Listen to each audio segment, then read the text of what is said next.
life happens, and being remote should allow you to be flexible, to take care of your kids, your pets, yourself, your car, all of those things that people, used to be so concerned, oh, I'm going to have to take the day off. No, just you can do that from home, and maybe you're getting up earlier. Maybe you're staying a little late. After the kids go to bed, you're going to go put in another hour and make up for it. That is the benefit of being remote and being completely 100% able to do all the things you need to do remotely.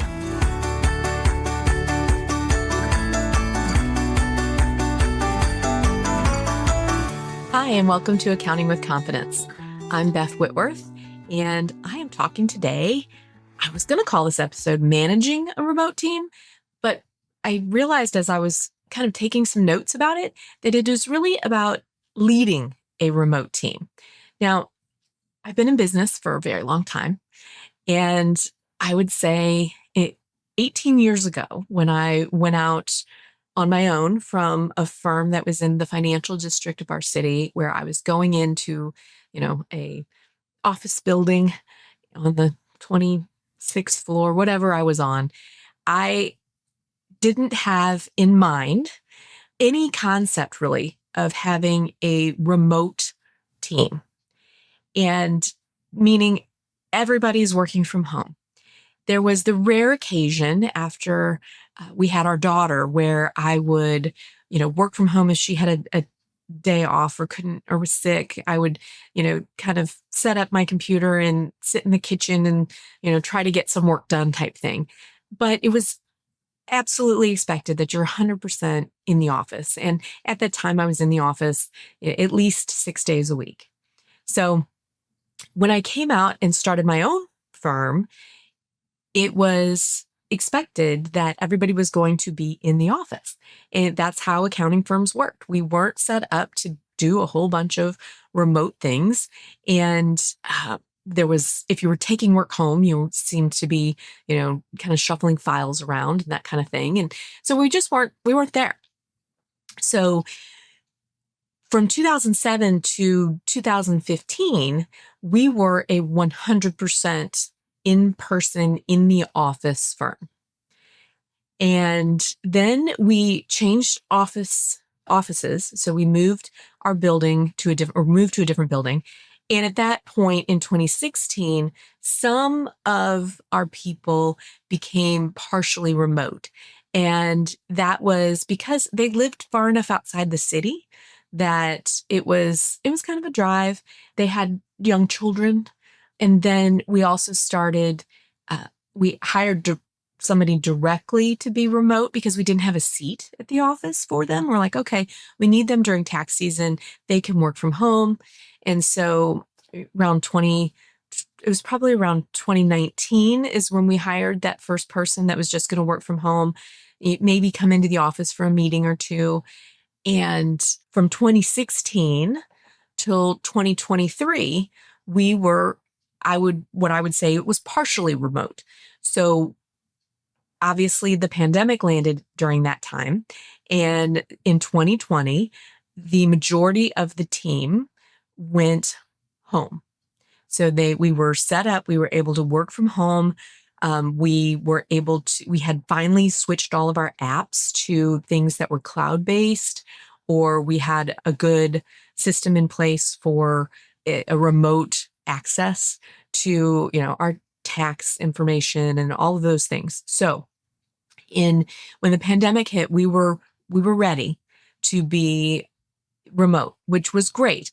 But we always at that point had kept the administrative person in our office. And we had an administrative person working in our office until late in 2024. And that was always just for me, that kept us from being 100% remote. That was a person who, I would come in and meet with them maybe once a week, but I liked being remote. So when the pandemic came along in 2020 and schools were closed, Sam, my daughter, was a senior in high school. And at that point, I had been spending about 2 days a week at home and 3 days a week at the office. And when the pandemic came in, I'm like, okay, I need to make a choice. And I chose to work from home. And that way I could, hang out with Sam. And knowing she was leaving for college that fall, I just thought that's what I wanted to do. Well, I fell in love with working from home, like 100%. So, but I still had to come in and work with and manage the administrative personnel in the office. So it wasn't until, like I said, the end of 2024 that we hired a remote administrative assistant. So I can say for all of 2025, we have been 100% remote. And I rarely go into the office. I go to the office if I need to meet with a client. I will go into the office because that's our stopping off point or our jumping off point when we leave to go to races.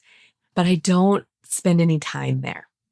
And I get so much more done at home. And my team is really good at being a remote team.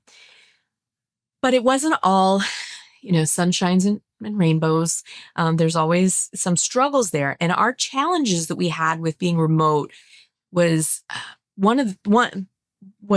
first one I would say is defining a clear communication channels. So when we first went remote, we were using Microsoft Office and we were using Microsoft Teams for kind of managing all of the client communication, internal client communication, I should say. We were using Outlook as our email for going back and forth with clients. There was no centralized point where we could actually, see each other's emails or comment on something outside of something being forwarded to us. We also had to, deal with that lingering paper that was coming in. We still had things that were being mailed every month. We still had things that were tax drop-offs every year. And so we had to figure out a way to kind of really manage that. But the communication channels among the team became really important. So I've always said over and over to my team, that if it's an action item, it needs to be very clear. So when you're messaging me something, if there's nothing on there that gives me an action item, I'm going to just blow by it. I mean, I didn't see something on there that I had to do, so I moved on. So I said, you have to be very clear. And so we were finding that all of the various channels inside of our team at Microsoft Teams was kind of losing things. Were we putting things in there just as FYIs? Were we putting action items in there, but not translating that over to our practice management system, as a to-do? Were we capturing things still by email? Somebody's forwarding me an email and saying, hey, address this. It became very cluttered. And until we switched, I would say, to Canopy Tax as our practice management system, which we rolled out in 2023, kind of the last half of 2023, that was when we finally got to very clear communication channels. We stopped using Teams for all of the individual client communications. We put that in Canopy. We were able to comment on emails that came in and say, hey, Nicole, could you take a look at this? And could you respond to them without us having to forward the emails to each other?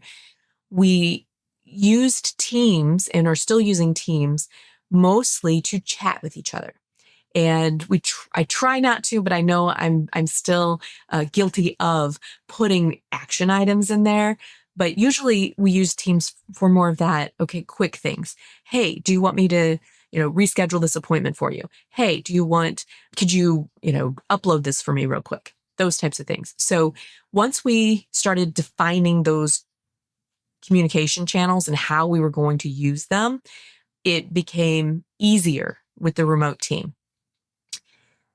The other thing that's a challenge is that the importance of tech inside of the company was huge. I mean, it suddenly took a bigger role because your comfortability, I don't know that that's a word, but your level of comfort with tech became really important, that it needed to be a little bit elevated because you were working essentially in your own system. You were not, I mean, yes, you're using all these apps and it's cloud-based and we're logging in here and logging in there, but it also became important that you use the apps as we needed them to be used, specifically with our practice management software. So that when you're remote, you have to have some way of gauging, what people have to do. And there's no more of this walking into your office and say, hey, what's on your plate? Hey, can you help me with this? None of that. There was none of that type of communication. So we really relied on the practice management system to tell us what was on everybody's plate. What did they have to get done? Were they getting to due dates? Now, when you have somebody on the team that isn't using the practice management system the way you need them to, which is open it up, leave it up all day. As you finish things, you're marking them off. It shouldn't be an end of the day, hey, what did I get done? It should be a real time. We need real time. And so it became very obvious at some point, we had people on the team that just weren't, don't say that they weren't able, they just weren't using it the way we really needed it to be good managers and leaders. So that became a challenge.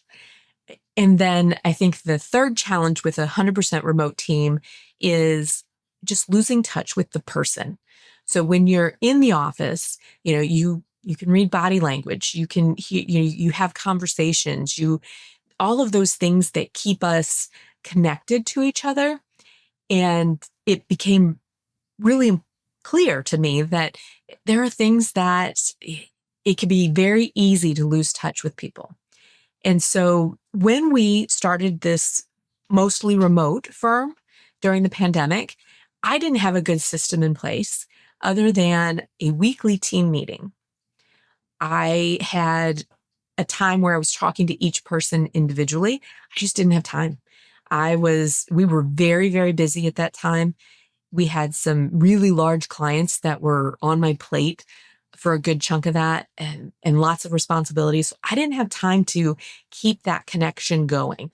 And I realized that needed to change. That is something that I think people find is the hard part about having remote people, is that you lose that connection. Now, about half the team currently worked with us when we were in person. Actually, maybe not even half anymore. But we had some people who they were in the office with me. And so we already had that connection. We already know each other. So hiring remote after that was something that you needed to just know that you need to work on. You need to create those connections in some way. So those were my challenges: the communication channels, the practice management and using that tech the right way, and then that challenge of staying connected. But what I found, the benefits of my remote team for all of us and for me, my biggest takeaway was fewer interruptions. So as we defined the channels of communication, that gave you the ability to control when you're having those communications.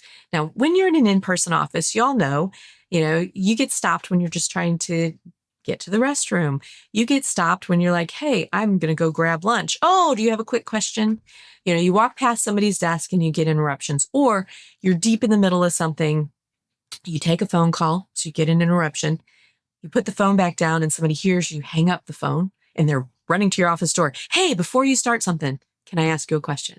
So there was a lot of that when we were 100% remote, because that was our easy communication system. We didn't have, we weren't chatting through Teams back then. We were using the stand in the office door, walk up to the desk, stop you on your way past method of communication.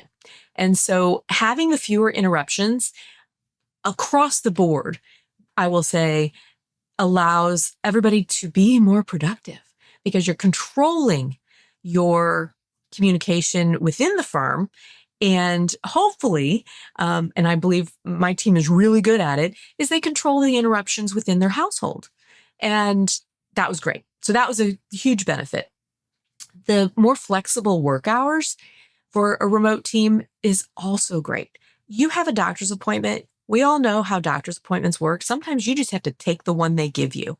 And if it's in the middle of the day, you have to take it. And so what being remote allows you to do is say, okay, I'm going to, make up this time later. I'm not having to worry about, okay, do I need to take the day off because I need to go to the doctor? No, I can work up until the time I need to leave for the doctor's appointment. And then I can go to the doctor and then I can come back and start working again. And that's so much easier than when you're driving to your office and, okay, I got to take this chunk of time off. For me, as a remote firm owner, I am not worried about that. Life happens, and being remote should allow you to be flexible, to take care of your kids, your pets, yourself, your car, all of those things that people, used to be so concerned, oh, I'm going to have to take the day off. No, just you can do that from home. And maybe you're getting up earlier. Maybe you're staying a little late. After the kids go to bed, you're going to go put in another hour and make up for it. That is the benefit of being remote and being completely 100% able to do all the things you need to do remotely. Of course, with the price of gas that has gone up and down over the last few years, having no drive time. Now, I didn't have a long commute, so it's not that big of a deal. But along with that no drive time is kind of goes the no, get up, get ready, pack your lunch, pack your, do all the things, drive to the office, unpack, settle down, get ready to work. There's a lot of downtime there. There's time where you are not really accomplishing anything except for me getting some podcast listening in or listening to a book on Audible in my short drive. But for people who had longer drives, you're saving so much time. You're getting so much time back in your world to do other things. Maybe it's now instead of that drive time, you can start your morning working out, or you could start your morning reading a book or listening to a podcast or whatever it is you want to do. But you don't have to worry about all this downtime of packing, unpacking, in, out, getting settled into a new environment. Almost everybody, I believe, on the team has a dedicated space. So they're not unpacking and repacking every day to set up to work. And I'm not saying that when we were in person that happened all the time, but think about it. When you came to work, you had to get settled. Okay. You're putting your stuff away. You're putting your lunch in the refrigerator. You're turning on your computer. You're doing a lot of things every morning that actually take time. And so to eliminate that adds a level of efficiency and productivity. And for me, the other thing along with the fewer interruptions was that we have moved away from being, and me particularly, someone who would get tied up in and a little bit distracted by the clock watching. Did they come in on time? Did they leave early? Were they showing up late? Did they show up at all? Did they, I would get really caught up in that and kind of use that as something that I felt I really needed to be monitoring. And I don't have to do that anymore, not on anybody, so everybody on my team is very self-managed. They are putting in their hours and we are getting work done. And if they need time off, they let us know. They let me know, but I used to just I remember having text messages with my husband going, hey, did so-and-so show up? Oh, nope, light was off up there. I didn't see him come in yet. And so then I'd be like, they're not showing up. And now that's gone. That whole kind of, I don't know, is frustration for me. That's gone. I don't have any of that. And maybe it's been replaced by other things, but not like that. So for me, I know a lot of people are going back to work. Their offices have said, hey, we need you back. We need you to come back to the office now. We're no longer going to offer remote, or we're not going to offer remote for full time every day, maybe once a week. And so there's some things that I think those companies may or may not have gotten to achieve while they were remote. And like I said, communication challenges and lack of connection and those challenges that we have, monitoring is work getting done, those types of things. Maybe they struggled with that, but we are making it work. And I would say that the number one thing that needs to happen, and during the pandemic, that wasn't a choice. You were suddenly remote. You weren't hired to be remote. And what we do is we hire to it, meaning we are assessing whether or not someone has the skills, the personality, the communication skills to be a remote employee. And we do that in a variety of ways. When we're hiring, there are some hidden tests in there. Things like, the second step being you need to send me a video you need to email me a video and 2 to 3 minutes of, why you're interested in the job or whatever that is. No instructions. And that gives us the ability to assess, are they tech savvy? Because not everybody knows how to email a video to somebody. They may know how to take the video, but they may not know how to get it to you. Maybe the file's too big, maybe this, maybe that. But that helps us assess level of their comfort level with tech. So, but we also hire to things like, we don't want to hire our permanent part-time team because we only work with part-time people. It's not a second job. It's not a nights and weekends job.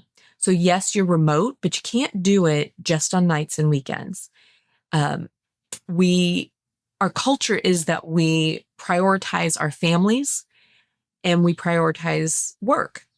So that means that if you're not hanging out with your family and you're not working, maybe you're doing something, I guess I combine the family and the hobbies and self-care and all of those types of things. But you have to have a culture that prioritizes that in order to get the remote team to work. But you also need to have team members who value that. So if somebody only values working all the time, then they're not a good fit for us to be remote. That's just the way it is. But our second thing that we do, other than hiring to it, is that we have standing meetings. So we have every Monday morning, we have a team meeting. During the summer, we do it every 2 weeks, but the rest of the year, it's every meeting. And it is a full firm meeting. It is not just the leadership. It's not just the production. It's not just, anything like that. It's the whole team. And during that standing meeting, we actually go through everybody's win for the week. We go through how people give a workload rating. How are they feeling about it? We talk about schedules. We talk about issues people might be having with clients. And it's a time for when people are, especially when they're sharing their wins, for us to celebrate with them and also to hear a lot of times those are personal wins. And that's a connection. Now, in addition to that, I have a standing meeting with my manager every week. So she's remote and it's, we have 2 hours every Wednesday morning that is dedicated to us catching up, finding out what's going on. In addition, she has a standing meeting with each person individually on the rest of the team. So she is the one, at least every 2 weeks, she's talking to them to find out, okay, how are they feeling? How are projects going? If there's any concerns about things that are overdue or projects that might be coming up or things that they need help with or she needs help with, hey, assessing, do they have time to take on some more tasks? All of those things are happening as well as that personal connection. Hey, what's going on? I saw, how are the kids? How was your vacation? All of those things are happening. And that is really important when everybody's remote. Now, we are 100% remote and we only have one currently, other than myself, that is in the St. Louis area. And we started out as a fully in-person firm. Everybody was in the St. Louis area. And so now we have people all over Missouri. We have somebody in Illinois. We have somebody in Pennsylvania. So it's not where we can just easily schedule a meeting in person. So we need, well, what I do with my manager, with Sarah, is we actually have planning where we get in person with each other about 4 times a year. I also, with the one person that is in St. Louis, Nicole, we try to meet for lunch about once a quarter, so that we have that connection. And it's not a standing meeting, but it's kind of one of those things that allows us to see each other in person. The other things that we do that make this work is really lean into our practice management software. It is very detailed. We use Canopy Tax. And like I said, we went to it in 2023, and we have everybody's workload is in there. Everything that is due this week, next week, 6 months from now. People keep track of their time, but not by client. But the practice management software allows us to see what is getting done by who. And I know for some people, they say, I don't want remote. I don't know if they're getting anything done. I need them to keep track of time by client because I need to know how long they spent. We're a little different. We don't do that. We manage the outcomes. So if things are getting done on time, the clients are happy, the deliverables are done, we don't really care how long it took you. And we are not, we're fine with that. So, but it's important that that practice management software be set up so that you can assess how people are doing and what they're getting done, and that everybody's using it the same way. So that means, like I said before, you don't just open it at the end of the day and go, oh, what did I get done? And remember to click things off, or wait and don't check anything off until you have the meeting with your manager who says, well, is this still outstanding? Oh, no, I finished that. Okay, well, we want you to have that system open, and that is what's driving what you're doing every day. And that is also our visibility into what the remote team is getting done. So that is key for us on making it work, to having a remote team. Having those standing meetings, whether, the weekly team meeting, the biweekly management meeting, the weekly leadership meeting, having that detailed practice management software in place, being used, and then hiring to the skills and the personality to work remotely and be self-managed. Now, it becomes really important that the people that you hire they're reliable, but they're also accountable. They're people who are willing to take on the responsibility of these jobs. So obviously, a remote team's not going to work if you're in a production type facility. So like my husband has Nathan who works for him. He's there actually cutting signs. He's there filling orders. He's there doing shipping. So that obviously is not a position that can be remote. So this doesn't work for all industries. I understand that. But for service industries, or even for people inside your team who may be able to do mostly from home work, these are things that could help you really make that work. Is hire to it. Understand that it's not a personality trait that everyone possesses. Now, like I said, it's not all sunshine and rainbows all the time, but I am less stressed out over the team. When are they coming? When are they going? How long are they going to be there? All of those things. There are still a couple things I feel that we could improve upon with the remote team. And one, I think, is to add either an annual or a biannual in-person event for the whole team. Now, obviously that's a big budget item, because we've got people coming in from all over. But I can visualize that being something with a combined training, a social, maybe a client event, maybe team building, that everybody gets to kind of spend some time and meet each other face to face. Because I have people on my team that I have never met face to face. In fact, I have I have 3 right now of the 6 that I have never seen in person. But I think that would be something that if we had, I don't necessarily want to call it a retreat, but some sort of an event that we could say every couple of years, everybody comes in, we dedicate the budget for it and we dedicate the time to it, and maybe take a long weekend. Either bring everybody to St. Louis would make sense because that's a little central, but I think that needs to happen. And then maybe some quarterly type of remote Zoom call team meeting socials, maybe around a theme, maybe we play a game. Maybe it's more of a get to know each other type type situation. I think that would be very beneficial to having a remote team. And I know there are some firms and teams doing great things around that, as well as with in-person retreats or trainings or whatever. And I really want to get to that point. I think is really important for the team to get to know each other and to get to know each other on more of a personal basis and not just a working together on client type stuff.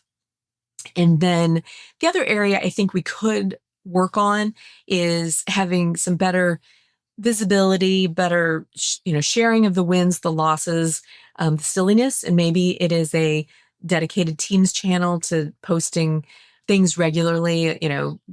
People, I want to hear when your kid won the softball championship. I want to know when, your kid got on the honor roll.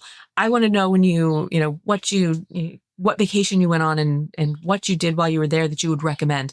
I want those types of things. I talk to my team about I have a lot of hobbies.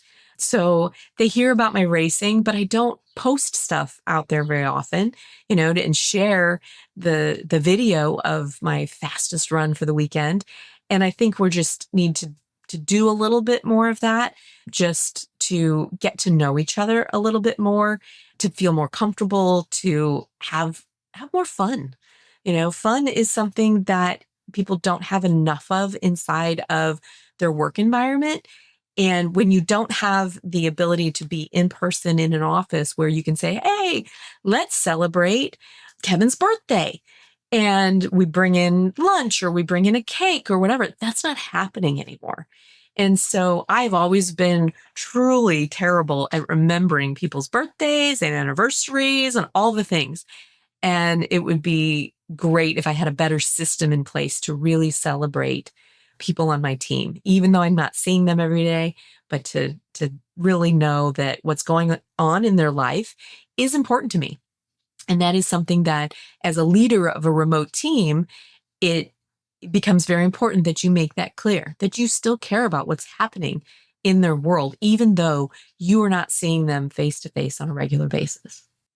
Okay, so if any of you are either struggling with leading a remote team or considering making your remote team, your team remote, think about, how things are working. Do you have good communication channels? Do you have standing check-in times? Are you hiring to it? And really look at who's on your team that maybe you hired them in person, and since they've been remote, they've really, you felt like things have changed, and maybe you're not seeing the productivity or you're not seeing the engagement that you did when they were in person. It could be that they're not good at remote, or it could be that you don't have some of these other things in place as far as being able to really have that communication and that check-in and all of those things. So things to think about, whether you're considering going remote, struggling with your current remote team, or if you have a phenomenal idea on how to keep your remote team connected, I want to hear it. So wherever you're listening to this podcast, or if you're watching on YouTube, leave me a comment, you can DM me and just let me know, what are you doing to keep your remote team engaged? I'd love to hear it. I'd love to hear ideas. And like I said, we are definitely not perfect at this, but we currently have a really strong team and we're getting a lot of work done. And like I said, I love it. I love not working in an office anymore. So I don't think I'll ever go back. Okay, everybody, remember, I am here to empower you to build a business that you love. So keep listening. And I will continue to share whatever I can that I think might help you to do just that, build the business that you love. Okay, everybody, talk to you again soon.